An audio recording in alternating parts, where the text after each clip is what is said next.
Hello there, Cancers. Welcome to your weekly tarot reading. So, what I'm feeling coming out here, and this is going to serve as your overall spiritual advice, a need to look at things and a situation from a different vantage point so that you can come to a clearer understanding as to where you stand in relations to other people, why other people are not doing things the way that you would do things, and why your communication overall with another person might be contentious or difficult. And so the need to kind of step outside of our shoes, put ourselves in other people's shoes to understand, all the things that they've been through. It's like walking a mile in somebody else's shoes so that you understand the person that they are and how, their life experiences have kind of created the person that they are right now. And I feel like for a lot of you, your ability to sympathize, your ability to empathize and to understand another person is very immense and very, very deep. But I feel like in close interpersonal relationships as well, a lot of the times we lose our perspective, and a lot of the times too, our vision of what we want to build together as a relationship, as a unit, it might be, I guess, like it might be colored by our perception of what relationship entails, whether or not relationships are going to last, or whether or not we truly believe that relationships are meant to be, forever. So I feel like there might be some ideological clashes between you and a partner, between you and even a business partner, or between you and family members, based on the transient lifestyle that they have led. It's like they've been through a lot of turmoil and hardships in their own lives, and they don't see everything as permanent and long lasting, and it's really hard for them to kind of commit. And so it's kind of I don't want to say your destiny or your responsibility, because, they need to find that within themselves. But I almost feel like it is in your path to kind of show them that, hey, things are okay. We're in a different environment now. The times are different. So maybe you kind of need to open up, but understanding and have that baseline understanding of where the other person has come from, what they have to ward off or contend with in their past, and why it creates, this almost like paranoid person that they are, where they don't believe in permanence, where they don't believe in stability. That is really going to help you navigate this energy for this week, okay? First of all, in your love relationship sector, I have this card about control, okay? This is the Four of Pentacles, and I usually look at this card hanging on to earthly possessions, feeling a little bit paranoid that things are going to be ripped away from us, feeling like we need to cling on to everything that we have, and also almost like viewing other people as possessions, and almost viewing it's like being very closed off to the point where we need to be very protective. We need to take care of what's ours, which is honorable, and honestly, it's a good trait. But overdoing it can be detrimental. And I do feel a lot of the element of control when it comes to this card, clinginess, control, and wanting things a certain way. And I almost feel like, attributing our sense of self-esteem with our possessions, with the people that are in our midst. And I usually see it as like, the person that has like the trophy spouse, the trophy wife, the trophy husband, the eye candy, and that they can parade around town with someone who's very, very attractive, because they feel like it boosts their self-confidence when onlookers see that there was someone who's very attractive. They get a big ego boost. So it's kind of akin to that, and in a more in a lesser sense, when it comes to relationships, this is trying to control resources, trying to cling on to everything, because we automatically assume that our sense of self-worth, our sense of competence, and our sense of confidence is greatly linked in with the people we surround ourselves and the material possessions that we have in our midst. And I also feel as well, when it comes to arguments, when it comes to dealing with another person that you're romantically involved with, that you're married to, or, you know, a significant other, whoever it is, that you're romantically linked up with, this is like not being able to see outside of our own vantage point. Like I said earlier, clinging on so strongly to our beliefs that when people question our values, question our beliefs, we feel like it's an attack on us personally. And so we tend to get a little bit defensive. And a lot of the times, the things that we are very defensive about are things that we know to be true about ourselves. And that's why it's like touching a sore spot that we don't want to look at.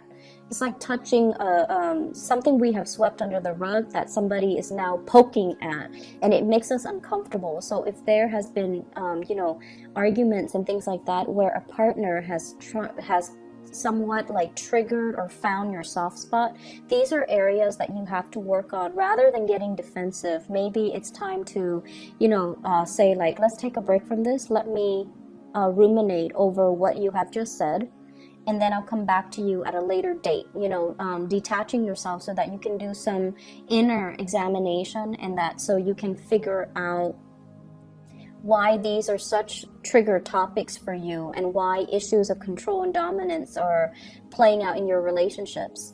I feel like for many of you, it's like either side of the coin. You might be attracting people who are kind of like impulsive, or they're like trying to plan out everything for you in your life. So they might be encroaching, like crossing over your boundaries, or not respecting your free will. And so you have this defensive stance up all the time regarding a relationship partner, where you're trying to maintain your space and you're trying to take control of your own life. And then for others, there's this issue of, you know, control and things like that coming in your relationship that you're exuding towards another partner. The partner that you're dealing with shows up here as the Six of Swords. This is somebody that has been through hell and back, okay? They've got a really interesting backstory. So if you're dealing with someone that has been through like a lot of tumultuous childhood, a lot of dealing with, you know, a lot of relocation, moving from one place to the next. They've never had a place where they can call home. They've never had a place or a family, or even like a love relationship that accepts them for who they are. And I feel like this is a partner that has been through so much in their own lives that it's hard for them to believe in love. It's hard for them to believe in, you know, soulmates and stability and even, you know, permanence. Okay, I usually think of this as a refugee card. It's somebody that had to be uprooted against their will from their place of familiarity and safety, and they have to venture off into a new land.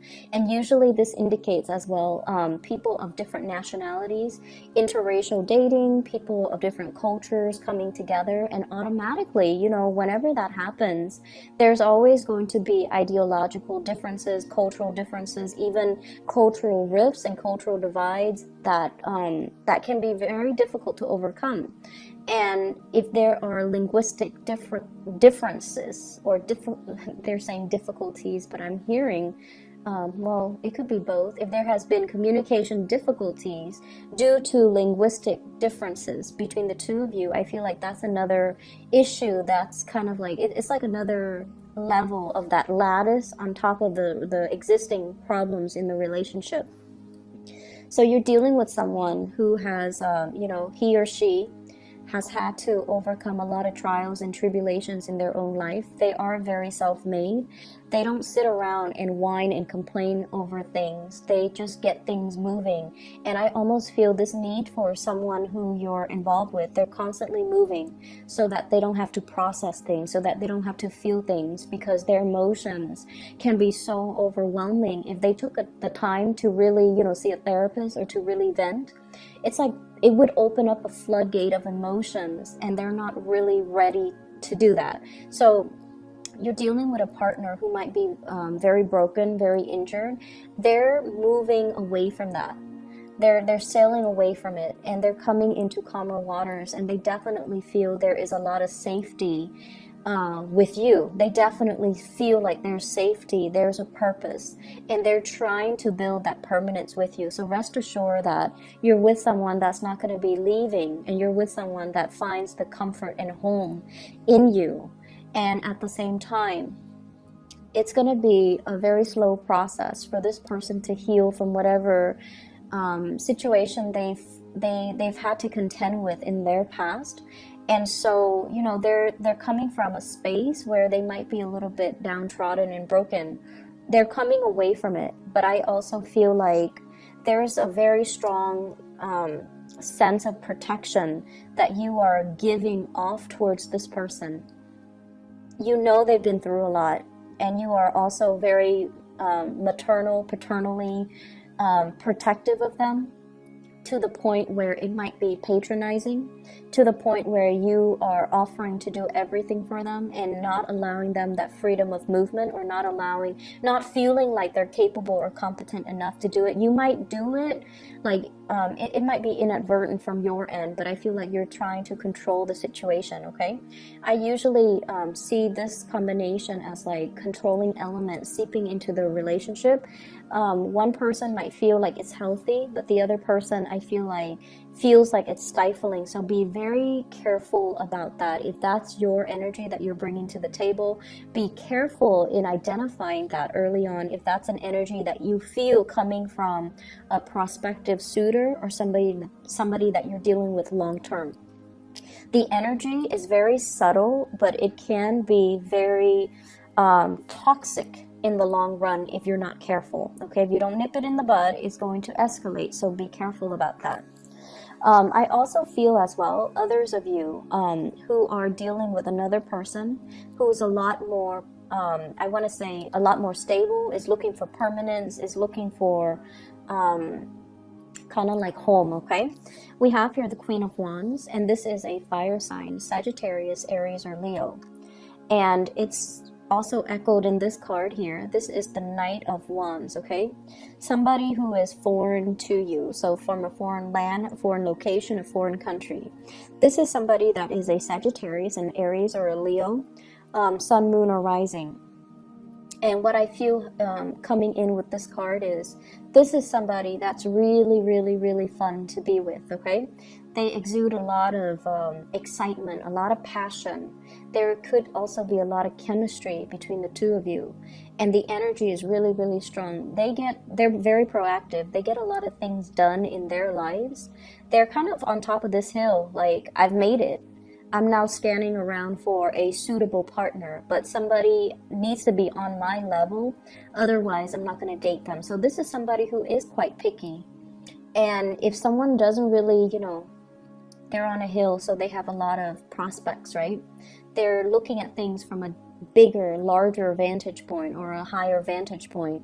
And I feel like they see what you're about, and they need you to kind of like walk up this hill and meet them halfway, or they need to know that you're on their level in order for you to invest in them.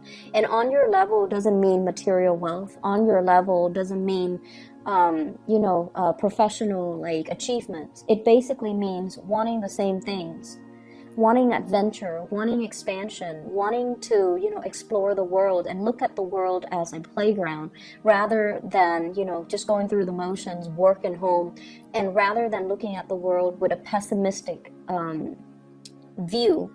I feel like they want an equal partner in fun and adventure, and I feel like they're going to be a really good person to travel with. They're a good person for you to expand your worldview, your consciousness with. This is not somebody who is narrow-minded, okay? I feel like, you know, they have their preconceived notions, like what the world is supposed to be, but they also make a lot of allowances for other people. They tolerate. I am getting like a very tolerance, a very understanding, a very maternal vibe with this person, where they care about people. They care about humanitarian ideals and goals. And I feel like they connect to people not as foreigners or like you're from this country, you're from that country, but they have this sense of collective consciousness where they see everybody as a human race, and they don't have any prejudice, they don't have any narrow-mindedness or tunnel vision when they deal with other people. And I feel like for them, there's also this innocent, trustworthy, and trusting energy that they bring to the table where they don't really believe anyone is out to hurt other people. So you might think it's naivety, but I feel like it's more giving everyone the benefit of the doubt. So you have someone that is really it's like providing a breath of fresh air in your life and a fresh perspective. And because of that, I almost feel like they're really exciting to be around. And I feel that you are trying to build wealth with this person, okay? I have here the Ten of Pentacles. This is an escalation in the relationship. The way that this card is depicted is almost like castle in the clouds, right? Castle in the clouds, dreaming and conjuring up, you know, this ideal family image, you know, this sort of like a grand match between two people where the two people have the same educational level of attainment. If, for example, you have a PhD, they have a PhD. If you have a master's, they have a master's. If you have a law degree, they might be, if you're a lawyer, they might be a doctor. It's somebody who's very, very similar in professional achievements, educational achievements, someone who is a really, really good match. And for those of you who are in arranged marriages, I feel like your parents or whoever is setting you up might have somebody in mind for you who is a really, really good match. So a really suitable match for you, not just materially and professionally, but also a very good match for you on a spiritual level, and that will really allow you to grow and have a really fun relationship as well as a stable, suitable relationship. You know, when I look at this card, I think about royalties and how back in the days, people kind of like, it's like a political marriage. But I feel like with this card and with the energies that it's wedged in between, you're meeting somebody that is a really good match for you. And I feel like there is this nesting instinct that's going to come naturally to the two of you, okay? Nesting instincts, people assuming their specified gender roles. So even for same-sex couples, it's almost like one person will step up and assume the feminine role, the other person will automatically then assume the masculine role. So whatever that means to you in every relationship, even same-sex relationships, we kind of need to embody the yin and yang energy in order for the energy to flow well. And I feel like there's this natural affinity that you have with another person where one person embodies the yin energy and the other person that yang energy, and so things will move along very, very smoothly.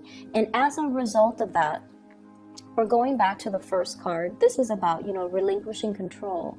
This is about allowing your partner the freedom and also the opportunity to step up and, you know, take control of situation, or also allowing, you know, the natural flow of who's in control and who's relinquishing, just allowing that to naturally calibrate between you and another partner rather than forcing a connection, rather than, you know, having it a specific way.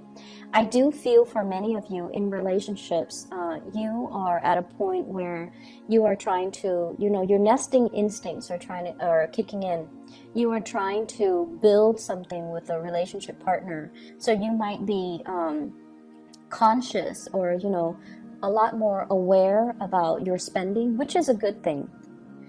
You are a lot more conscious about saving up. You are a lot more conscious about, you know, taking care of your relationship partner, wanting to purchase a property, wanting to buy a house, wanting to buy a car, wanting to, you know, save up for the children's college fund. So you're doing practical things to sort out and balance out your resources just so that you can pass some things along, pass down a legacy, pass down an inheritance, and leave something of lasting value to your children because somebody is triggering this nesting instinct within you. In other areas of your life, I do have a spiritual advice that's coming into the picture for you. And I feel like for some of you, and I know it's supposed to be, you know, spiritual advice, but I'm seeing it here, so I'm just going to say it. I feel like you have an ex that's still haunting you for some of you, and you have moved away from it, but I feel like you can't be rid of them. That's what it feels like to me. They're either relentless, like they won't let go of the connection, or you're not being clear enough. And this is something I've mentioned before many times for Cancerian people, especially the men, especially the Cancerian men. You're really nice people, and a lot of the times you send, you know, confusing messages to the people that you're interacting with. And take a page out of the, I want to say, what sign is very final? Capricorn. Take a page out of the Capricorn playbook when it comes to, you know, exes and relationships, okay? When they're done, they go silent. They don't even need to entertain that person. When they're done, Capricorns are done, they will ghost you. And you will never ever know, you know, did the Capricorn person die? Are they okay? How could they not respond to me? Well, it's because they're very final. And also, it's because they also, I feel like this is their incentive or their, you know, rationale for doing what they do.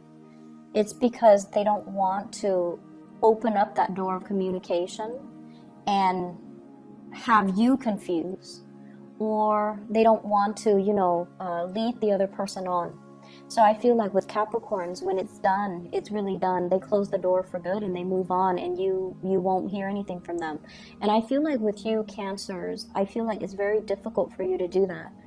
And you might chalk it up to playing nice and being courteous, but what it does is that it creates hope from the other side, from the other person, that, oh, they're still talking to me, they might want me back, maybe not now, but one day, so I'll keep knocking at that door.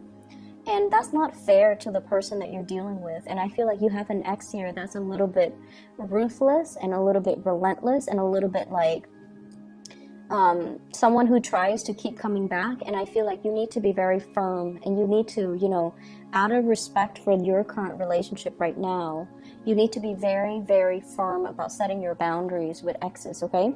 And the reason I say exes here, we have the Death card. You moving on.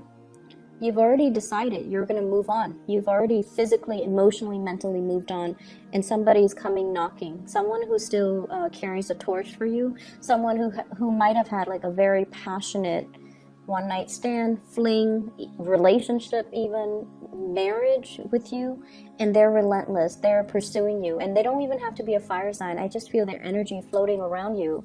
And I feel like, you know, first, you were stuck in limbo, waiting on this person, waiting for things to get better. You've moved on your own. You've moved on. And I feel like you might have been waiting for them while they were going around, you know, trying to find themselves, and quote unquote on that. It's like trying to find themselves. They were like too selfish to be in a relationship. They were just like not taking you seriously while you spent a lot of time waiting around for them. And then, you know, they choose to come back and give you communication whenever they felt like it. With this 8 of Wands here, this is swift, fast communication, travel, movements, and whatnot. And I feel like, you know, when the communication was not responded in the manner that they hoped, they come out and they physically show themselves in real time, like showing themselves, and you know, you've tried to move on. So it seems like there's some lingering energies with exes and things like that, and you kind of need to let go. And I see like many of you don't have a choice. You're letting it go because it's really interfering with your current relationship, and you're trying so hard to build that up and to maintain that. And good for you for realizing and recognizing that, because I feel like the ex keeps knocking on your door, and you can't send out mixed signals, okay? It's very counterproductive, and energetically, it's just, it's not a wise move for you and for the other person. So lay it to rest. Other things that I am picking up from this spread here, I feel almost like for many of you, there is major contemplations about trying to get your life in order, trying to, get rid of bad habits, trying to reorganize your life, and trying to get yourself in a space where you can be proud of your achievements, where you can get things moving for yourself. So I almost feel like this fire lit up under you, where you're like, okay, I need to get things done. I've been stalling. People have been stalling me, or I've been stalling. I've been kind of like on the sidelines of life, just hanging around. And, there are so many things, so many dreams and aspirations and, things that I want to do, things that I want to achieve, but I've just been dangling here for quite some time. And then life, before you know it, passes you by, right? And it's sort of like, how if you've been like this, right? And then you get yourself out of this situation and you turn yourself upright, you have this massive head rush, right? Like it just feels otherworldly. So I feel like that's the head rush. It's when all the information, all the realization, all the revelations coming to you all at once, and it can feel somewhat painful, somewhat disorienting, and somewhat like time is running out. I need to get things moving. I need to get things started. And I feel like this week is all about continuing what you are doing, but doing it with a sense of urgency. And then I also feel like something is lighting a fire under you. And you're like, I need to achieve. I need to get out. I need to branch out. I need to get moving. So with this swift moving card, this is the rocket here. And I feel like, you're trying to get a lot of things finished, a lot of things wrapped up, a lot of things moving from your end. And I keep seeing oxygen deprivation, like for some reason, with the Hangman and also with this card. So if you are a heavy smoker, I feel like you're going to try to wean yourself away from it, which is going to be great. And then whatever you partake in, and it involves, oxygen deprivation, try to wean yourself away from that, because I feel like a lot of the times, we need all the oxygen to our brain so that we can make clear decisions, so that we can, think clearly, think quickly, and be able to kind of systematically process information. So I feel like maybe taking that element, smoking and whatever, away from your life is really going to help dramatically. It's going to lift that mental fog, that sense of fatigue that you've been feeling. And it might help with concentration. It might help with a lot of things. You never know. So I'm going to leave it at that. I feel like you're trying to make a lot of changes in your life. The process is slow, and it has been stalled, I feel, because of your unwillingness to change and to kind of like get moving. But I feel like coming in for this week, you are very determined, and you're going to be successful when you are determined. So whatever small steps that you need to take, start it, because those are like the first few steps that you need to take in the right direction. So it's never too late. Just small steps, okay? And don't push yourself. Don't beat yourself over like not being able to make the big steps just yet. For those of you who have recuperated from like surgeries or even like accidents and things like that, small steps, okay? Small steps and steady progress is going to be your friend. All right. I'm going to leave it at that. And Cancers, take care of yourself, okay? I'll be back next week. Bye-bye.